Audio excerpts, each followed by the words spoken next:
Hey guys, today in Art Club with Miss Burford, we'll be creating a David Hockney inspired oil pastel landscape. You will need a sheet of paper, some oil pastels and a pencil. Only 3 things. To start with, we're going to create some hills, and if you notice, I've actually got my piece of paper portrait rather than landscape for this. So I'm just drawing some wavy lines for my hills, and this is going to go up about 2/3 of my page. Then decide if you'd like to do a large sun peeking over the hills or do one in the left or the right hand corner. So I just did a full sun in the right hand corner, and then you can add a road that's going to wiggle around your hills. So as it comes closer to you, it's going to get wider. So I did it wider at the bottom of the page, and then I twisted it and turned it around the hills, and it got smaller as it went into the distance. You want it to look like it's getting further away. If you're doing this with younger children, stop here for the drawing and then rejoin us for the oil pastel part. If you're doing this with older children, then go on to this next step and add some lines across your hills, going at an angle. If you look, I follow the curve of the hill, and this is going to create some tram lines like you get in farmland. You can do this on just one hill, or you can do it on several hills. If you do it on 2 hills next to each other, make sure that the lines are going at a different angle, just like you can see on mine. On my hill that's in my foreground right at the front, I'm going to add some hay bales.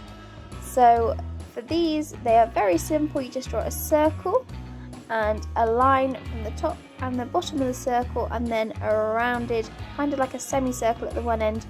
You're drawing a cylinder on its side. Placed several of these in my field, and then I added some more tram lines like I did on my fields in the background.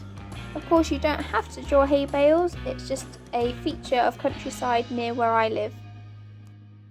Now we're going to add some colour, so this is for everyone to join in again, and you're going to look at colours that are either harmonious, so you can talk about harmonious colours where they're next to each other on the colour wheel, or different shades of the same colour, so a lighter and a darker shade. So for the sun, I'm going to do orange around the edge, and then a harmonious colour to that is yellow, so that's going in the centre.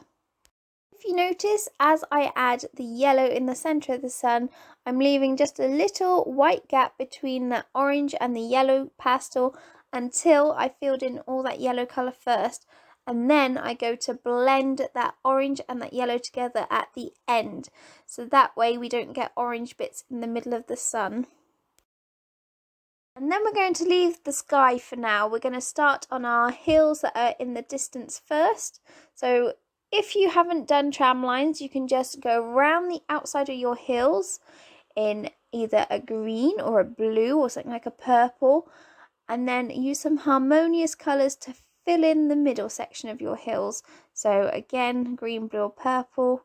Have a little look at your colour wheels and see what harmonious colours you have, or you can use different shades of the same colour. So here I used a dark green and a light green. So I used the dark green to go over my lines and around the edge, and then used the light green to go in the centre. So for each child to make their pictures different, they can choose their colours, like I say, as long as they're harmonious or the same colour in different shades.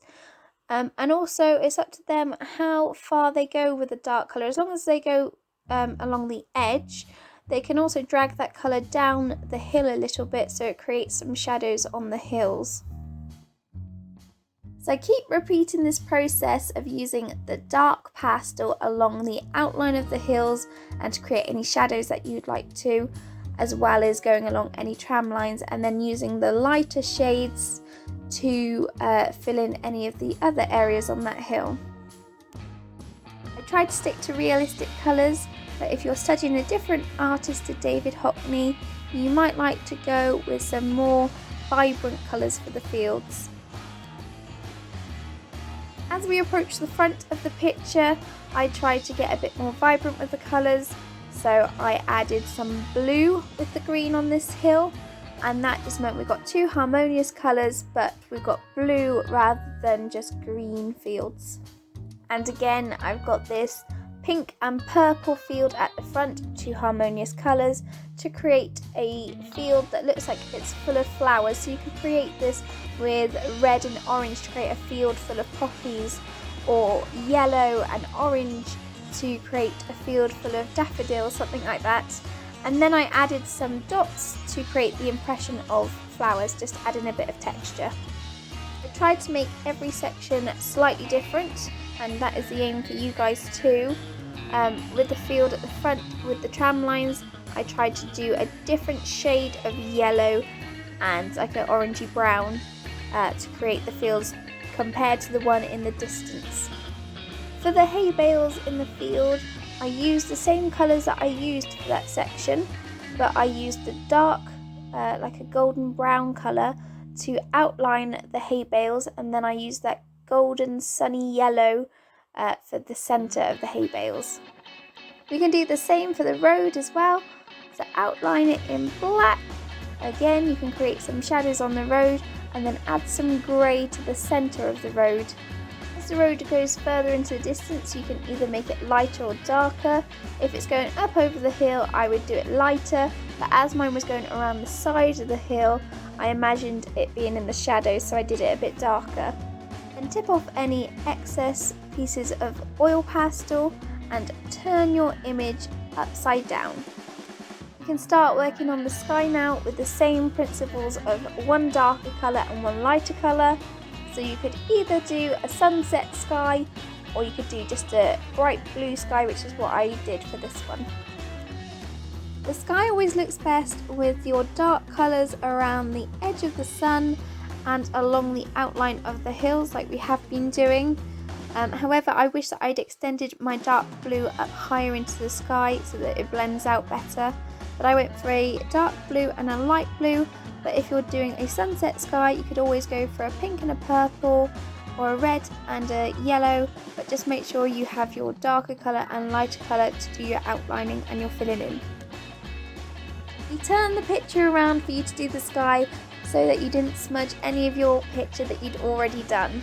If you enjoyed this video, give it a thumbs up and subscribe for more art lessons like this on a Monday and other art related content every now and then. See you next week for more art with Miss Burford.